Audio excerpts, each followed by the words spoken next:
Welcome to the Casey Cease Show. Casey is your entrepreneurial guide. Dive into weekly insights that blend inspiration with practical strategies to grow your business with integrity.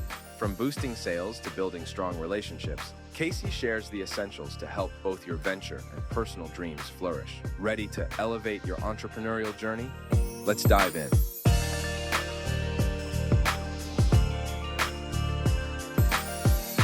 Hey, everybody, welcome back to another episode of the Casey Cease Show, where we dive in and talk with great leaders, talk about life, talk about faith and business.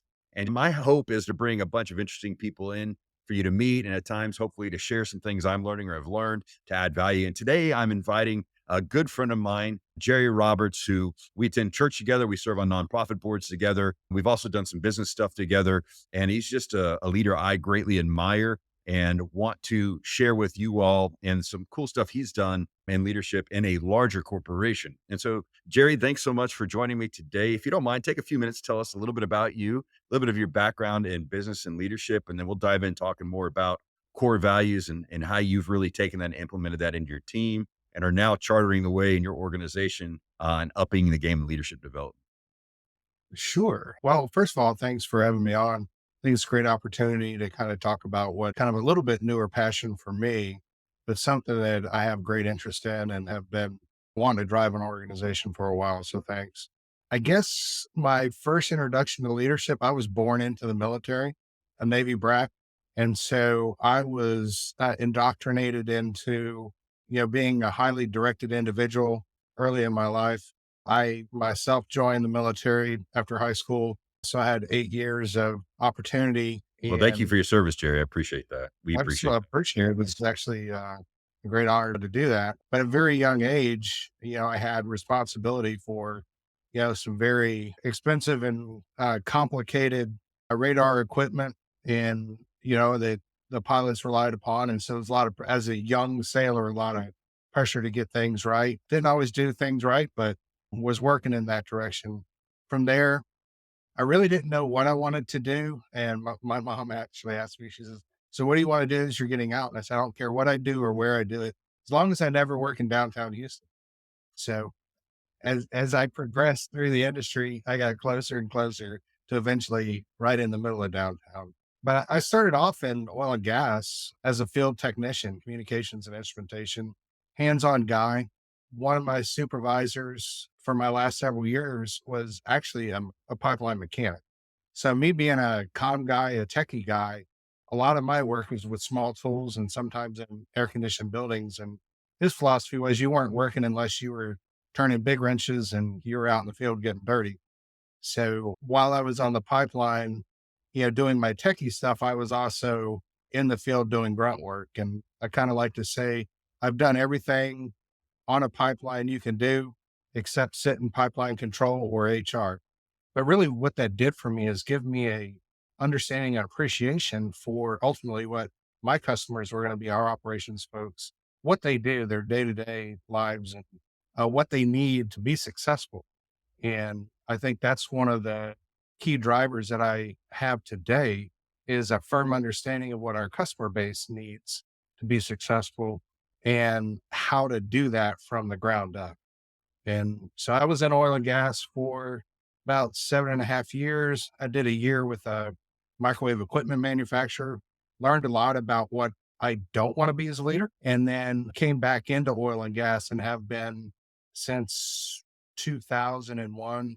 I was with a company for a few years and then we were acquired by the company I'm with now. So it's been over 23 years now that I've been in this organization, growing with the organization and have been given, blessed with opportunities to grow over time into bigger and bigger leadership roles to where I am today as a director of our group. And I have about 80 reports.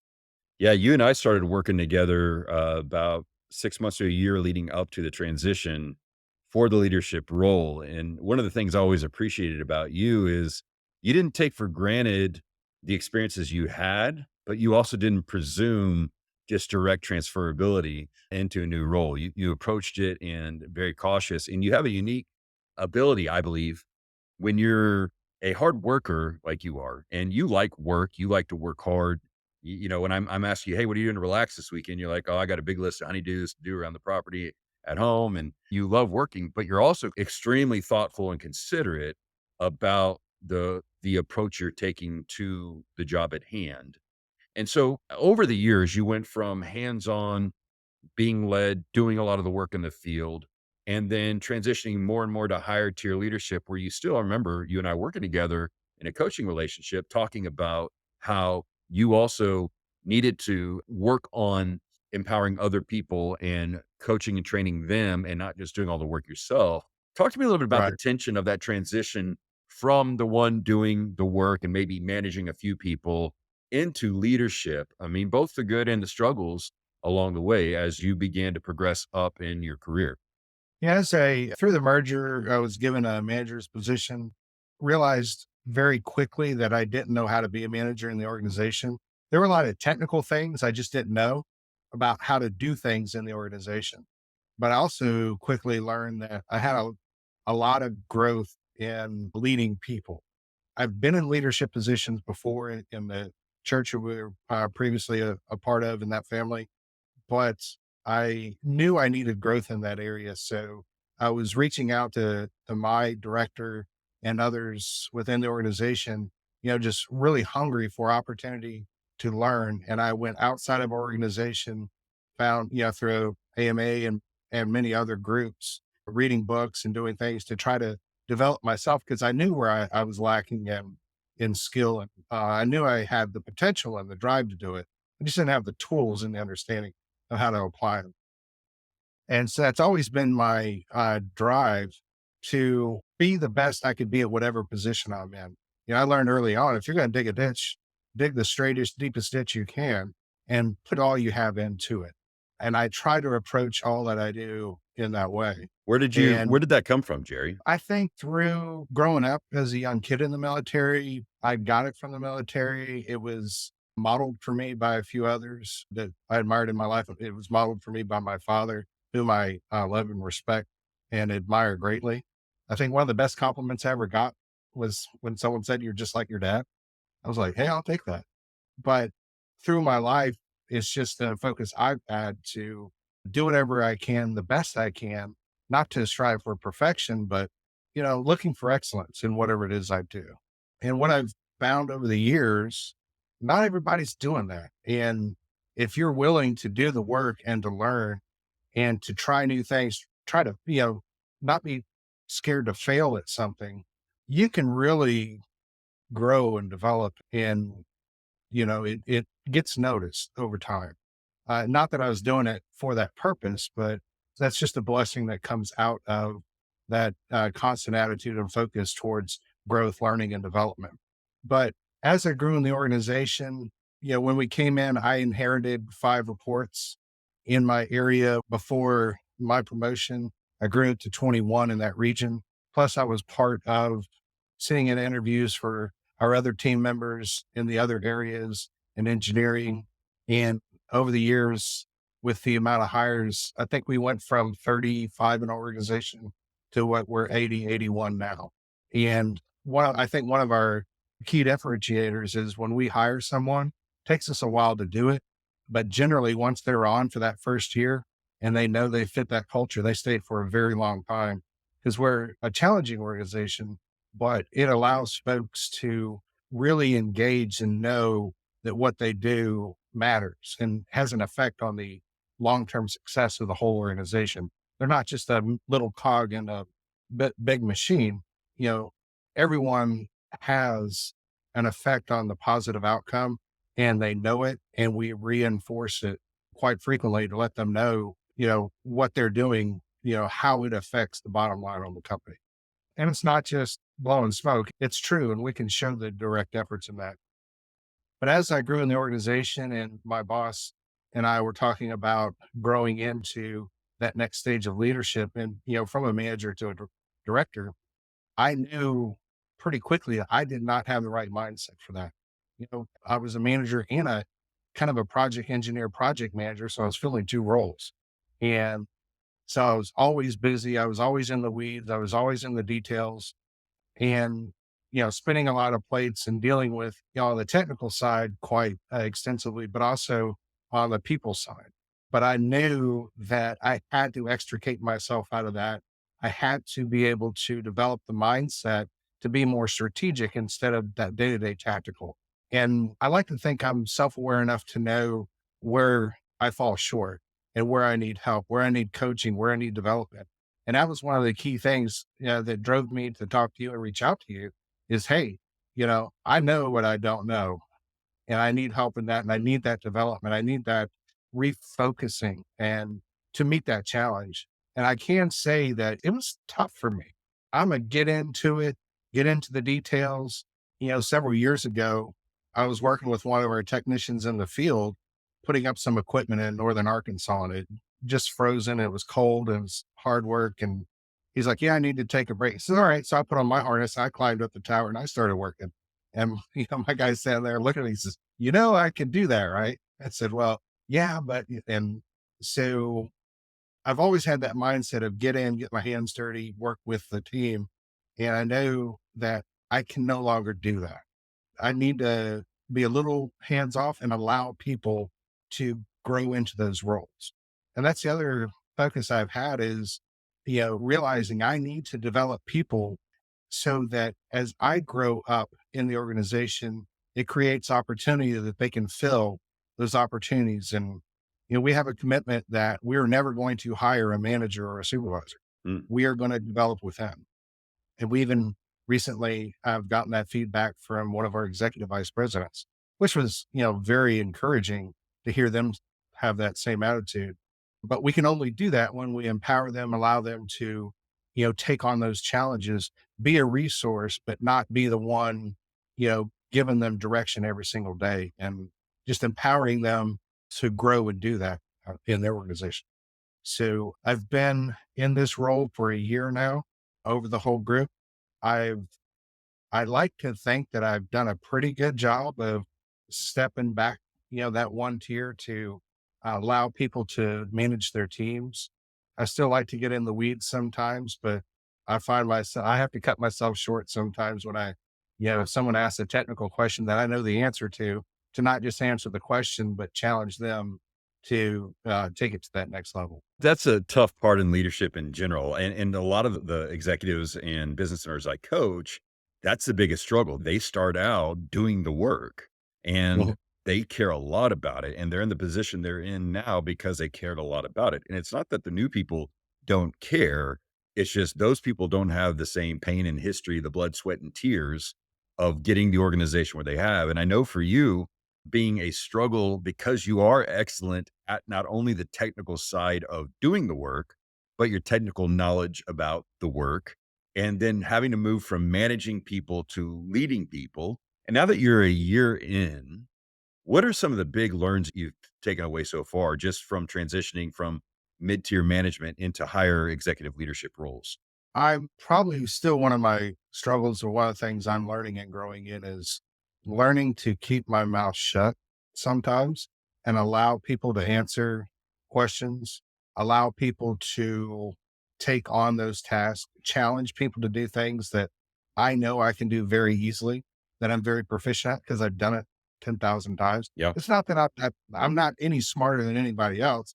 I've just done it a lot. So I kind of know You're very how it, competent, right? You know how to yeah. do it well, and quite I tell people all the time, as you grow in leadership or your business grows, that we're going to gravitate towards competency, right? The $12 an hour task, the 20 to $5 an hour task when we're being paid much more than that and want more than that, but it's easy to go back to the technical tasks because we're so proficient, and even if we don't love the work per se, it's still something easy to do, and so as you've caught yourself, you say you still struggle, we all struggle, and I tell business owners and executives that, hey, there's times you still need to get in there and get your hands dirty just because it's life giving to you.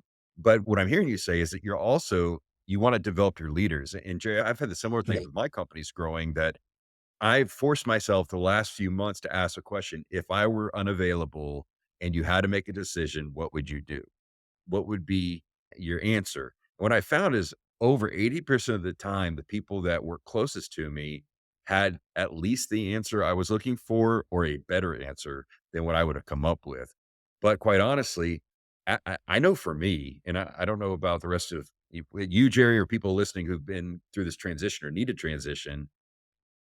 If I don't have a clear sense of competency or expertise or knowledge because I've never been in that higher role yet, that I don't want to become irrelevant in my leadership, right? Right. That's kind of the big unspoken secret is that, because you hear about people all the time, especially in large organizations, promoting beyond their competency level because they're really good at sales, but then they're really not good sales manager. And so having worked with you, and it's funny because, you and I, we've known each other in social settings, in nonprofit settings.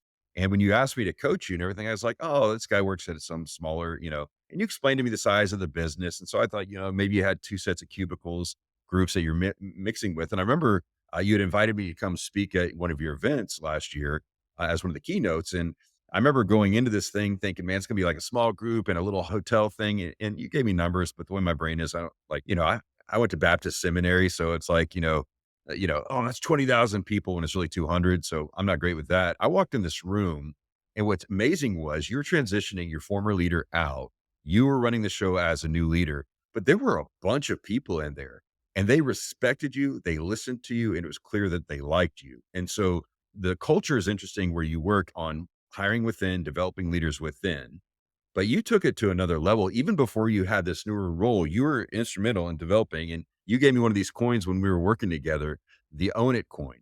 And you developed, you were running point and developed these words that are on there, and you can't see it real well, I don't think. But why don't you tell us a little bit about this idea? Because you didn't just come up with a cool trinket and then say, hey, lose it somewhere.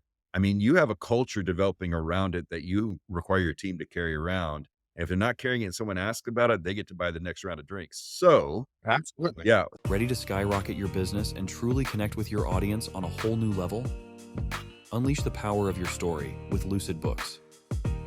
Imagine transforming your insights and experiences into a captivating book that not only cements your status as a thought leader, but also weaves a strong bond with your ideal clients. At Lucid Books, we're more than a publishing house. We're your creative partners on a journey to turn your wisdom into a masterpiece that speaks directly to the hearts and minds of your audience. Join forces with us, and let's embark on this incredible adventure together. Your story has the power to inspire, engage, and elevate. Are you ready to share it with the world?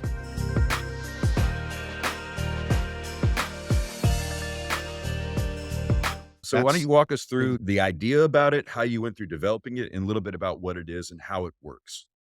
sure thing. So the organization, our company grew exponentially around 2005, 2006 timeframe. So my boss came in with a large acquisition. I came in a year later with another large acquisition. And so the organization grew in our communications infrastructure. And when I say communications, I want to make sure people know that's telecommunications, hands-on electronics, fiber, microwave, any way that you can move information. Very techie stuff, not the HR corporate communication. I get connections, through LinkedIn all the time. Hey, if you want to advance your marketing, I said, no, wrong type of communication. So highly technical stuff. But when we came together, we had three different disparate cultures, different ways of doing things. We had some very talented people, but we're kind of scattered in who we are. And so my boss knew early on that we needed to combine the best of what we're all bringing to the table to one cohesive new culture that encompasses everything. And so one of the things that we started early on is a quarterly meeting between our managers and our engineering team, which at the time was a small group, to say, all right, so what do we do? How do we do it? Let's pick a technology and take the best of all that, and we'll write a new standard under our new organizational structure. And then we pretty soon realized that not only do we need to do that on the technology side, we need to do that on the people side. Mm.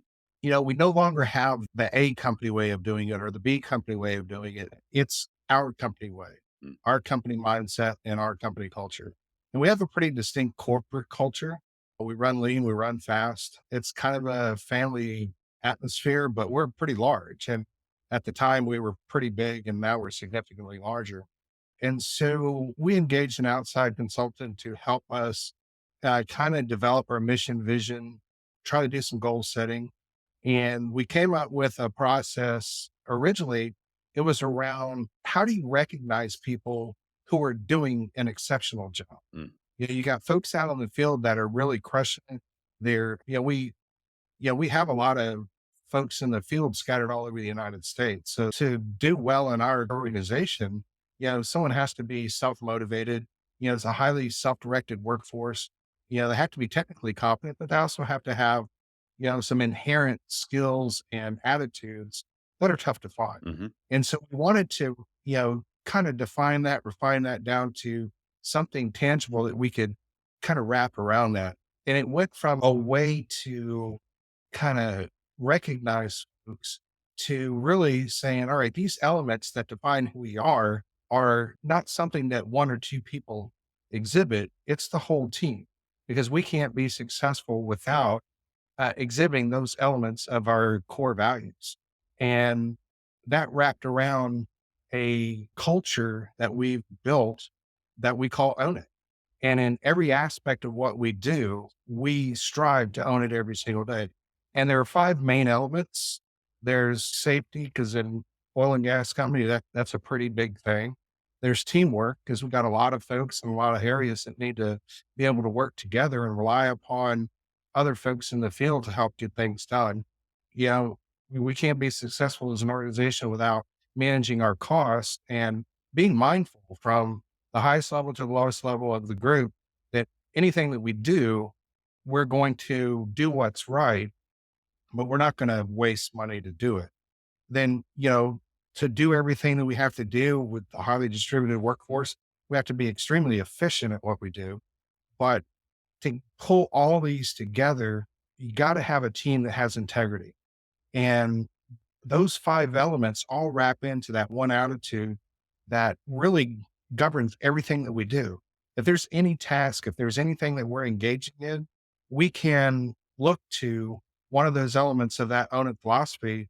And that's a driver that how we're going to do it. And if we can't do it within these core values, then we shouldn't be doing it. And so as we develop that culture, coming from a military background, challenge coins are a big thing in the military. And it's kind of grown into emergency management, police and fire as well. Wanted to have something tangible that someone could have in their pocket, hold in their hand, keep with them. And they know when they're walking around, they have it each day. And it's just that physical reminder that reflects what we carry inside everywhere we go, every single day, and every job that we do. And kind of sounds hokey. I liken it to a wedding ring. Wedding ring doesn't make you married. It's just that outward sign of that commitment that you've made. And we see this kind of the same way, that this is that outward sign of that internal attitude that each one of us Yep. has in our organization. As we're, hiring folks, it's something that we talk about, is something that we look for, those elements of Own It, do they have that mindset? Do they have that attitude? And when someone comes in new to our organization, first thing we do when after they go through their first HR stuff to get their account set up, we talk about our philosophy. We talk about our culture and our values, and they're very strong values. And then once we explain that, we give them their challenge coin and say, this is your coin. And this is just that tangible reminder each day of what we live in our organization. And the challenge is to each and every person that they should be owning it. If they're in the field, they may be the only eyes and ears of, our part of the IT organization that our field operations guys may see in the remotest parts of the United States. And so if they have an issue that maybe isn't our responsibility, our guys know, our team knows they're going to own it. They're not going to just, call someone and say, hey, Joe over here needs help. They're going to talk to Joe, get Joe's, understand Joe's needs, get the right person involved, and then do that handoff, but then come back and circle back around with that individual and make sure that their needs got met. And no matter what it is, if we pick it up, we're going to own it to resolution. And that helps build, that confidence, that trust in our customers, that no matter what comes up, they can reach out to our organization and we'll make sure their needs get taken care of. We are not a profit center in our organization. We are a service organization. We help our field folks enable them to do their jobs more efficiently, more safely. And because they're the ones running the pipes and the plants and all the equipment, making the company money, we're just enabling them to do their job. And if we're not making their life better, there's no reason for us to exist, and ultimately it's a customer service organization, and that's kind of what we do. And like I said, we grew the team from, as we grew together from like 35-ish up to 80, 81 now. And still we're a very small, lean piece of a, much bigger organization. Yesterday we were in a executive briefing and I think we just made Fortune 72. Wow. So we're organization of just over 7,000 people throughout the United States, multi-billion dollar revenue company, but still, we run kind of small, we run kind of lean, but it helps us react very quickly to changes in the market and changes in opportunity. And we have some incredible executive leadership who are very proactive, very smart, and just looking for new ways to do things to keep us strong in all the segments that we operate in midstream. And so I think, anyone who's been in the company any amount of time in organization, they like being there because it's a challenge. They stay busy. They're doing something different nearly every single day. And what they do matters. And our big goal is to give them the tools that they need to do their job. Equip them with the right tools and test equipment, but equip them with the right training, the right motivation, the right opportunity. Equip them, give them, authority to make decisions and, give them the responsibility to own their areas and to, really show them how the job that they do affects the organization very positively. Well, and that's been one of the joys of walking with you and understanding the reality of your ascension in leadership is that you've developed core values, you've been implementing the core values, you hold yourself accountable to core values, and you continue to want to offer leadership and direction to those who are also, under your leadership. So for those that are, listening in that are in leadership positions, and I work with a lot of entrepreneurs and startups to people who are scaling to multiple millions of dollars to executives like you who are in billion-dollar organizations.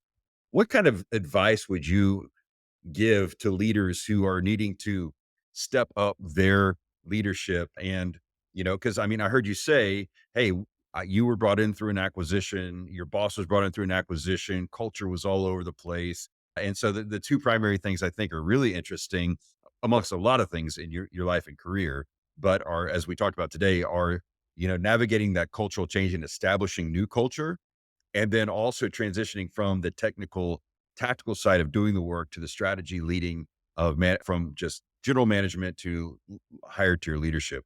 What's some word of wisdom from your experience that you would share to listeners who are maybe growing in their career or growing their business and realizing they need to make that transition from just doing all the work to really learning how to lead people well and delegate and grow their mindset, like you said? I think a couple of key things, at least what was key for me, is really understand the mission and vision of your organization. You got to know that. And you got to know how you, as an individual, and how your team can meet that vision and mission. The other thing that is vitally important in my mind is you really have to know your core values. You have to be clear on what that is, and you have to be clear on what the values of your organization are. Because if they're not congruent, there's going to be problem, there's going to be conflict, and there's going to be a lot of stress. I've been in that kind of organization. They were diametrically opposed. There was a lot of stress. I learned a lot. It grew me as an individual. It challenged me to be courageous, to step up and say, I'm not going to do that because, my values are much different than that. But I think you need to know that. And then you just need to step out and be courageous and realize with the best of intentions, you're going to make mistakes. But the only way to not make a mistake is to sit down and do nothing at all. So you have to engage, you have to be courageous, but you also have to, come into it with humility and know that there's a lot you don't know. And you got to be willing to ask for help, and you got to be willing to fail and allow others to see that, and be able to let others know on your team, hey, maybe I flubbed that up, but I apologize, and here's how we're going to fix that and how we're going to grow. And it's about having the right mindset and attitude, and servant's heart to serve in the organization, because really leadership is about, at least in my mind, service, and because it's hard. Yeah. Early on, I remember I had a promise, at the previous organization, that, you keep doing your job well and we'll make you a supervisor. And that was my focus. I wanted to be a supervisor. I wanted that role, not fully understanding what that meant. And I never got that role. And it kind of frustrated me. And then as I kind of grew in the organization, I realized I had the wrong mindset. I had the wrong focus. What about the title? It was about, the commitment to grow in the organization and to help others grow in the organization. And once I got that and realized that, just how tough good leadership can be, then you just got to hunker down and, educate yourself and be willing to humbly do those things that got to be done. Well, Jerry, it's always a joy to chat with you about leadership, and, having worked with you closely in a coaching environment, being able to watch you work through these things, and you really live this stuff. You think through it, and you want what's best for the organization and for your staff, and you're mindful of your faith and your family, and you live into that. And so it's always a joy. I know as you continue to go on your leadership journey, we'll have you back on the show and have you share a little bit more. So where can folks interact with you online? Well, I'm on LinkedIn. That's about the only social platform that I'm very active.